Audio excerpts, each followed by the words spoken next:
बिस्मिल्लाहिर्रहमानिर्रहीम अस्सलाम वालेकुम। जब पाकिस्तान इंडिया का मैच चल रहा था, वैसे तो वो मैच पाकिस्तान हार चुका है, बुरी तरह हारा है और जाहिर सी बात है कौम अपसेट है। लेकिन उस वक्त इजराइल में बड़ी अजीबोगरीब सूरत हाल हो रही थी। लेकिन चूंकि पाकिस्तान के मैच की हालत बुरी थी और ऐसा जाहिर सी बात है हमने जब हारना था, क्योंकि मनहूसियत के बादल तो मुल्क के ऊपर कई सालों से अब छाए हैं, पिछले 2-3 सालों से। तो ये कैसे हो सकता है कि हम कोई भी मैच खुशी से जीत सकें। वो अलग बात है कि रोहित शर्मा ने क्लियरली ये बात कही थी कि भाई हमने अपनी टीम को ये कन्विंस कर दिया था कि अगर हम कोलैप्स हो सकते हैं तो पाकिस्तान भी हो जाएगा, आप जीत जाओगे। तो ये माइंडसेट की गेम है। लेकिन जब ये सारा मामला चल रहा था तो इसराइल में क्या हो रहा था? इसराइल में इतना कोहराम मचा हुआ था, इतना कोहराम मचा है कि आप ये सोचें कि जिस टाइम पाकिस्तान की टीम बैटिंग के लिए आई है, उस वक्त तकरीबन 45 मिनट के अंदर इजराइल में वो कोहराम मचा है जो इस जंग में पूरी तरह नहीं मच सका। अब वो कोहराम क्या है? ये आपके स्क्रीन पर जो 4 लोग आ रहे हैं, ये इजराइल की समझ लीजिए बैकबोन है। बेनी गेंट्स, गैडी, एवी और हिली, ये तमाम लोग कौन हैं? इनमें से एक हाजिर सर्विस कमांडर है, ब्रिगेडियर जर्नैल है उनका। और ये शख्स यानी इसके अंडर गजा आता है, जिसने इजराइल की हिफाजत करनी थी, उसने भी रिजाइन कर दिया। बेनी गैंट्स जो साबिक आर्मी चीफ था और की मिनिस्टर है, वो भी रिजाइन कर गया। गैडी जो साबिक आर्मी चीफ है, जिसका बेटा मारा गया हमास के साथ लड़ाई में, वो भी मारा गया। और मिनिस्टर हिली चोपर, ये भी रिजाइन कर गया। 30 से 45 मिनट के अंदर ये चारों रिजाइन कर गए। और इन्होंने क्या कहा? बेनी गैंट्स ने आकर ये कहा, ये मिनिस्टर से, उसे कहा ये जंग हार गए हैं हम, और अब ये जंग हम हार चुके हैं, हम जीत नहीं सकते ये जंग। अब नेतन्याहू ने ये जो जंग जीतनी है वो अपने बलबूते के ऊपर जीते, हमारे बस की ये बात नहीं है। हम गवर्नमेंट छोड़कर जा रहे हैं, इलेक्शन करवाएं और किसी और बंदे को चांस दें। ये जंग हम नहीं जीत सकते, हम हमास से जंग हार चुके हैं, ना हम हिजबुल्लाह से जंग जीत सकते हैं और ना ही किसी और से। देखें, ये बात कोई और बंदा कह रहा हो तो समझ आती है। एक शख्स जो साबिक आर्मी चीफ है, जो वजीर आजम बनने की दौड़ में है, वो जब ये रिजाइन करते हुए कहे और कहे कि अब जाए, नेतन्याहू ने जो करना है वो कर ले, इसके साथ दूसरा भी साबिक आर्मी चीफ वो भी चला जाए, ये सारे लोग चले जाए, हाजिर सर्विस ब्रिगेडियर जर्नैल इस्तीफा दे दे, इससे साफ जाहिर है कि कुछ ऐसा होने वाला था जिसके बाद पूरे का पूरा इसराइल हिल गया है और सब ने रिजाइन कर दिया कि कुछ आने वाला है तूफान, और सारे कश्तियों से निकल गए हैं। आप सोचो, मामला यहां तक नहीं रुका। 2027 में फ्रांस के इलेक्शन होने हैं और कल असेंबलियां डिसॉल्व कर दी हैं। मैक्रन ने भी असेंबली डिसॉल्व कर दी है, क्योंकि इन सबको पता चल गया कि कुछ खतरनाक होने वाला है। और उसी दौरान बेल्जियम का प्राइम मिनिस्टर भी रिजाइन कर गया। ये हुआ क्या है अचानक कि जब मैच हमारा चल रहा था तो उस दौरान ये इसराइल, यूरोप, ये क्या हो रहा है? असल में ये सारे निकल गए हैं, एक बहुत बड़ी जंग होने वाली है और वो जंग में इजराइल का इतना नुकसान होने वाला है और पूरे वर्ल्ड का इतना नुकसान होने वाला है कि इन सब के पैरों तले जमीन निकल गई है और सारे निकल कर बाहर आ गए हैं। आप बताइए, फ्रांस के अंदर मैक्रन को क्या जरूरत है इलेक्शन करवाने की 2027 में? अब समझे इजराइल में हुआ क्या है। इजराइल में हो गई है बड़ी, अंदर तक बहुत बड़ी बगावतें और लड़ाइयां। अब हुआ ये है, इन्होंने यानी इजराइल की इंटेलिजेंस एजेंसियों ने रिपोर्ट दी है कि ना तो हम हमास से जीत सकते हैं, ना हम हिजबुल्लाह से जी सकते हैं। आप जो हिजबुल्लाह के साथ जंग करने के लिए जा रहे हैं, इजराइल की आबादी तकरीबन 60 लाख कम हो जाएगी और ये सारे मुल्क छोड़कर चले जाएंगे। आपका मुल्क खंडर बन जाएगा, इतने मिसाइल हमला होंगे, इतने मिसाइल मारे जाएंगे, हमारा सारे का सारा कम्युनिकेशन सिस्टम फेल हो चुका है। ना हमें अमेरिका बचा पाएगा, ना यूरोप बचा पाएगा, और हम अगर ये जो जंग छेड़ने के लिए जा रहे हैं, इससे पूरा वर्ल्ड तबाह हो जाएगा। सबसे ज्यादा हमारी 2000 साल की सारी मेहनत बर्बाद हो जाएगी। हम ये जंग नहीं जीत सकते। लिहाजा आप हिजबुल्लाह के साथ ये लड़ाई ना करें, क्योंकि इस वक्त हालत ये हुई है। साथ उन्होंने कहा है कि इस वक्त सारी चीजें हमारे गले पड़ गई हैं। इंटरनेशनल सतह पर पूरी दुनिया इस वक्त हमारे खिलाफ हो गई है। ना हमें कोई सपोर्ट मिल रही है, ना हथियारों के हवाले से, ना कुछ। और सबसे खतरनाक हालत यह है कि यूरोप के अंदर से तमाम लोगों ने अब ये बात कहना शुरू कर दी, खासतौर पर नेटो के अंदर से, कि हमने, अमेरिका को उन्होंने असल में वाज़ेह कर दिया है कि अगर आप इस जंग में कूदे इसराइल की, हिजबुल्लाह के साथ जो भी हो, तो हम अपनी फौजें नहीं रवाना करेंगे और गालिबन खतरा यह है कि नेटो टूट जाएगी। आपको याद होगा कि मैक्रन ने यह बात की थी, उसने कहा था कि जितना यूरोपीय यूनियन को टूटने का खतरा अंदर से है, बाहर से नहीं है। तो इस सूरत हाल में मैक्रन ने भी हुकूमत डिसॉल्व कर दी कि भाई ठीक है, अब जो अवाम फैसला करे, अब वो मैं हारी है फलाना। असल में वो सारे जान छुड़ाना चाहते हैं। वरना बताइए, अगर मैक्रन ने दोबारा सदर बनना है तो उसको तकलीफ क्या है? 2027 कितनी दूर है? 2027 अभी इतनी दूर है। वो चाह रहा है कि अवाम यानी इलेक्शन में मुझे फारिग कर दे, जो आने वाला तूफान है मैं उसको हैंडल ना कर सकूं, मैं बर्दाश्त कर। उसको क्या जरूरत है डिसॉल्व करने की? आपने 2027 तक रहना है। 2027 अभी कितनी दूर है? 3 साल उसमें पड़े हुए हैं। 2022 में इलेक्शन हुआ।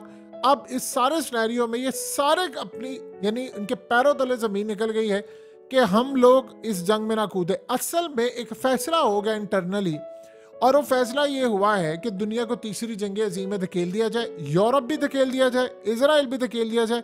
लेकिन इस सारी सूरत हाल में नेतन्याहू ने कहा, उसने कहा कि तुम लोगों ने बेवफाई की है। उस वक्त आकर तुम लोगों ने हमारा साथ छोड़ा है कि जब ये टाइम ही नहीं है फौजें वापस बुलाने का। ये असल में लड़ाई इसलिए हुई है, वो कह रहे हैं कि फौजें वापस बुलाएं, गजा के लोगों को वापस बुलाएं और हिजबुल्लाह से जंग नहीं करनी।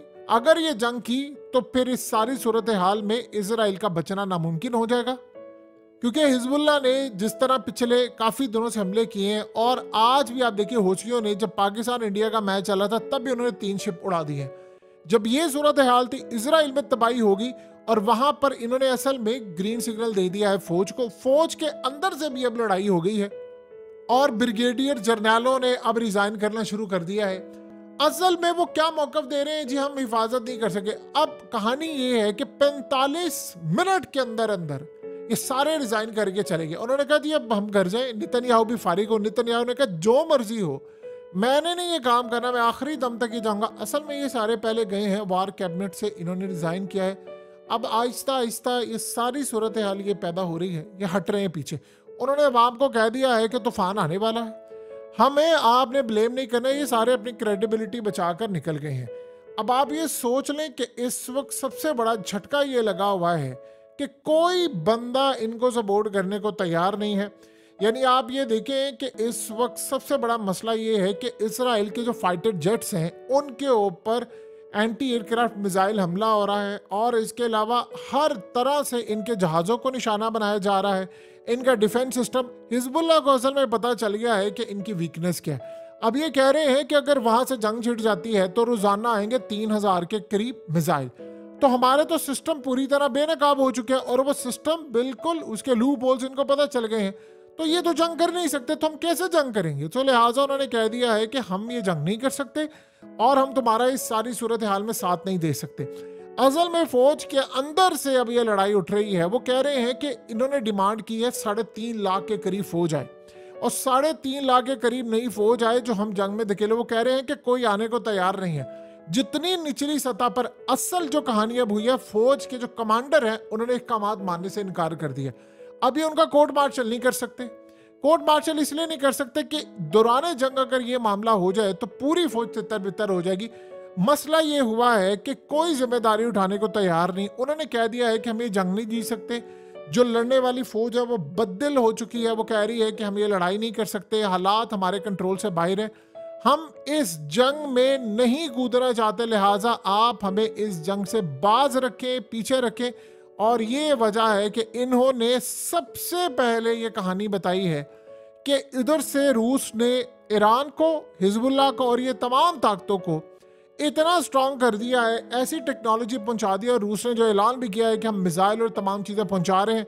जब ये सारे का सारा मामला हो रहा है तो इजराइल के ऊपर ये जो जंग अब करने जा रहे हैं, वो कह रहे हैं पहले से हारी हुई जंग है। हमारे अपने यानी अब तक की सूरत हाल थी कि ये गजा में लड़ाई कर रहे थे, वो कह रहे हैं कि अब इसराइल के ऊपर जंग मुसल्लत हो जाएगी और इजराइलियों को घर छोड़कर जाना पड़ेगा। वो घर नहीं छोड़कर जाएंगे, वो मुल्क छोड़ जाएंगे। ऑलरेडी मार्केट उनकी कोलैप्स कर रही है। अब जब ये सारे का सारा मामला हुआ, नेतन्याहू से लड़ाई हो रही थी, तो आप ये सोचे 45 मिनट में 4 बंदे रिजाइन करके, फौज के जर्नल रिजाइन कर रहे हैं। फौज के अंदर अब एक बंदा गया, उसके बाद बाकी भी जाएंगे। वो कोई सपोर्ट करने को तैयार नहीं। अब सवाल ये पैदा होता है, नेतन्याहू ने उसे पूछा है कि तुम जिस वक्त जरूरत है तब छोड़कर गए हो, तो हम ये सारी जिंदगी इस बात को भूलेंगे नहीं। अब आप यहां से अंदाजा कर ले, तो उसने कहा कि तुम लोगों ने छोड़ा है तो बताओ हम क्या करें। वो कहता है अगर हमने जंग छोड़ दी यहाँ पर तो सबसे पहले तो हमास मजबूत होकर आ जाएगी, दोबारा उसको कोई शिकस्त नहीं दे सकेगा। रूस उसको सपोर्ट करेगा, गजा के अंदर सारी तामीर दोबारा होगी, बिलियंस ऑफ डॉलर आएंगे और कल को फिर हमास की हुकूमत दोबारा आ जाएगी। और वो जब हुकूमत आएगी तो जाहिर सी बात है फिर हम दोबारा ऑपरेशन नहीं कर सकते, फिर सारी दुनिया की ताकतें उसको तस्लीम भी करेंगे और उससे बातचीत भी होगी, उनके लीडर भी आएंगे क्योंकि वो वहां से इलेक्शन जीते हुए हैं। और इस सारी सूरत हाल के बाद वो कह रहे थे कि जो वेस्ट बैंक है वहां भी हमास की गवर्नमेंट आ जाएगी, अब वहां पर ये मामला हो जाएगा। ये सारी जो सूरत हाल और तबाही है वो कह रहे हैं कि हम मैनेज नहीं कर सकते। ऊपर से आप अजीबोगरीब सूरत हाल देखिए, ये खातून जो है इसने बताया, इसका इंटरव्यू हुआ, इस इंटरव्यू में उसने बताया, ये कैद में थी उनके, और उसने आकर बताया कि जी जब हम इजराइलियों को कैद किया जाता है तो हमारे साथ बुरा सलूक नहीं होता, हमें इतना डिसेंट रखा जाता है, हमारी सेहत का ख्याल रखा जाता है, फलाना हम सुरंगों में रहते हैं, फलाना ये वो सब कुछ है, और हमारे साथ कोई बदतमीजी, कोई हाथ नहीं, कुछ नहीं लगाता। जब उसने इंटरव्यू दिया, अब उस इंटरव्यू के बाद उसने कहा कि पूरे इसराइल से मुझे नफरत मिल रही है। तो उसने कहा मैंने क्या गलत कहा है, मैंने तो सिर्फ आकर बताया जो मेरे साथ हुआ है, मेरी कौन सी हमदर्दी थोड़ी है। जब ये सूरत हाल होती है, जब वो बातचीत करते हैं कि भाई हमें कैद में इस तरह रखा गया, तो आप ये देखिए वो कह रहे हैं, अब सही मिनिस्टर कह रहे हैं, वो कहते हैं कि अब सारी दुनिया में हमारे खिलाफ बातचीत हो रही है, नफरत हमारे खिलाफ बढ़ रही है और हम इसको मैनेज नहीं कर सकते कि भाई आप लोग तो झूठ बोलते रहे। अब वो कह रहे हैं कि ज्यादा देर हम मैनेज नहीं कर सकते। नेतन्याहू कहता नहीं मैंने जंग करनी है। अब मसला ये पैदा हुआ है कि जो हाल गजा का हुआ, वो कह रहे हैं कि इजराइल का वो हाल हो सकता है, क्योंकि जब ये रॉकेट मारे जाएंगे और 3000 रॉकेट्स डेली बेसिस पर मारे जाएंगे, साथ उन्होंने कहा कि 300 मारे थे ईरान ने तो हमारी चीखें निकल गई थी, तो ये 3000 मारेंगे। तो ईरान ने ये कह दिया, अमेरिका को भी असल में उसने पैगाम दिया है कि आपने इनकी जंग में नहीं आना। अमेरिका ने यही बात इजराइल को कह दी है कि अगर मैं इस जंग में कूदा, क्योंकि इजराइल ने कहा है कि मैंने अमेरिका के बगैर इस जंग में जाना नहीं, तो उसने कहा अगर मैं इस जंग में कूदा तो फिर उसके बाद ईरान पूरे खत्ते में हमारे खिलाफ ऐलान जंग कर देगी, वो भी इस जंग में कूद पड़ेंगे और फिर हिजबुल्लाह के खिलाफ जो भी मामला होंगे उसमें हमें रिएक्शन फेस करना पड़ेगा बहुत बड़ा। क्योंकि अब ये सबको पता चल गया कि अगर ये जंग हार गए थे कि मिडिल ईस्ट की कंट्रीज जिन्होंने हिजबुल्लाह को दहशतगर्द डिक्लेयर किया, वो भी इस बात को समझ रहे हैं कि अगर लिबनान गया तो फिर नंबर उनका आ जाएगा। यानी जब तक देखिए हिजबुल्लाह या लिबनान, ये जो तमाम ताकतें हैं, तो अब तक उनको ये तो नहीं ना है कि उनके मुल्क पर कोई हमला है, कोई चीज होगी। अब तो ये मामला है, आप सोचे ना कि मिस्र की फौजें आ गई तो ईरान ने उनको पैगाम भेजा कि आप लड़ाई में अगर आप कूदते हैं तो फिर हम आपके साथ खड़े। उन्होंने जैसे ये बात की, ये पीछे हट गए सारे। सो लोग असल में इस वक्त इनसे बेजार हैं, इनसे तंग आए हुए हैं। उन्होंने कहा है कि तुम लड़ाई करने के काबिल नहीं हो। इंडिया ने भी आज ऐलान कर दिया है हैरान कुन तौर पर, यानी मोदी की जानिब से भी ऐलान कर दिया है कि फलस्तीन को उनकी सरजमीन से निकाल दिया है और हम ये तस्लीम नहीं करेंगे, किसी सूरत नहीं करेंगे, उनको उनका बुनियादी हक नहीं दिया जा रहा है। बताएं, मोदी तो पार्टनर था इसका नेतन्याहू का। फिर क्या हुआ है, इलेक्शन में जो रिजल्ट आया है, बज़ाहिर आप देख रहे हैं कि मोदी दोबारा प्राइम मिनिस्टर बन गया, लेकिन ये कमजोर हुकूमत है।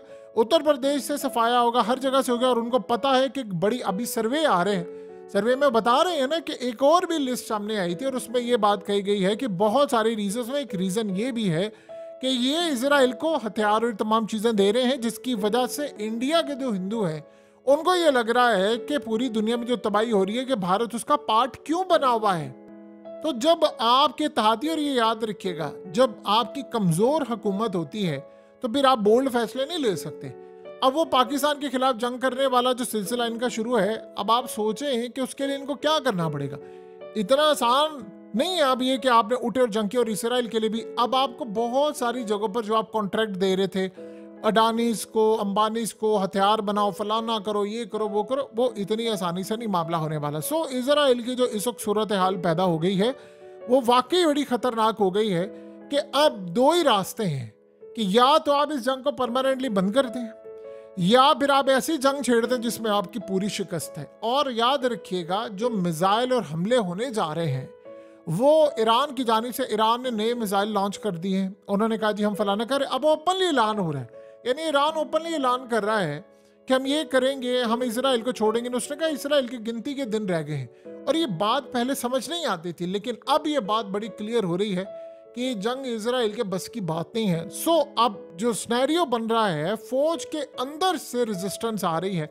देखिए सबसे बड़ा मसला क्या है, वो जो फौजी हैं वो जो 6-6 महीने 8-8 महीने से लड़े हैं वो कहते हैं हमने लड़ाई नहीं करनी, जो बच गए हैं वो कह रहे हैं हमने लड़ाई नहीं करनी, क्योंकि आप उन लोगों के साथ लड़ाई कर, देखिए बज़ाहिर हमें नजर आता है इन्होंने बिल्डिंग तबाह कर दी, इन्होंने फलाना कर दी, ये जंग नहीं है। अफगानिस्तान में कम लोग मारे अमेरिका ने, अफगानिस्तान में 20 लाख से ज्यादा लोग मारे हैं तकरीबन 21-22 सालों में। तो आप बताएं अमेरिका जीत गया? आम मजलूमों को मारने से आप जीतते नहीं हैं। ये अगर इस तरह जीतना होता तो ये जीत जाते कब के। अब मसला ये हुआ है कि जब हिजबुल्लाह ने लड़ाई की है तो वहां से इनकी फौजें कुछ निकल कर गई हैं, तो गजा में वो दोबारा इमर्ज होकर हमास के लोग आ गए। तो ये एक मेन रीजन बना है कि वो लोग कह रहे हैं कि भाई हमारे हाथ में चीजें नहीं निकल रही, और आप ये कह रहे हैं कि आपने हिजबुल्लाह से लड़ाई लेनी। और फिर वो साथ एक और अहम खबर जो उन्होंने कही है कि अगर हम अपना डिफेंस करने में नाकाम रहे तो फिर ये ना हो कि हम अपनी एटमी सलाहियत से भी हाथ धो बैठे, क्योंकि ये याद रखिएगा एक हमला हुआ तो जो रॉकेट सीधा जाकर लगा था, वो अलग बात है कि उन्होंने इस रॉकेट को पूरी तरह मैनेज नहीं किया, और वो कह रहे हैं कि अगर इसमें बड़े मिसाइल वहां पर जाकर लगे तो फिर क्या होगा। और हौसियों के पास हाइपरसोनिक मिसाइल आ चुका है, और उनको खतरा ये है कि लेबनान के पास भी है, तो जब जंग छिड़ेगी तो ये काम करेंगे। अब ओवरऑल इजराइल की सूरत हाल बड़ी खराब है। देखिए पाकिस्तान मैच हार गया, इसमें कोई दो राय नहीं, क्योंकि जब मनुसियत के बादल आपके मुल्क पे छाए होते हैं तो हर चीज ही तबाह होती है। यही टीम थी ना 10 विकेटों से इंडिया को हराया, अब क्या हुआ। लेकिन एक बात याद रखिएगा, जब ये सारा कुछ हो रहा था तो इसराइल में तबाही भी हो रही थी। और आप एक चीज गौर करें, जब दुनिया में बड़े कोई इवेंट्स हो रहे होते हैं तब कुछ ना कुछ इसराइल में जरूर हो रहा होता है, कोई ना कोई काम जरूर हो रहा होता है। पूरी दुनिया की तवज्जो डिफरेंट होती है और वो मिक्स हो जाती है। अब इतनी बड़ी खबर है कि आपके जर्नैल, आपके मिनिस्टर ये कह रहे हैं कि हम ये जंग ही नहीं जीत सकते, तो सोचे उनको आम आवाम से कितना ज्यादा पता, इसीलिए वो निकल गए। और मामला क्या था, मैच चल रहा था।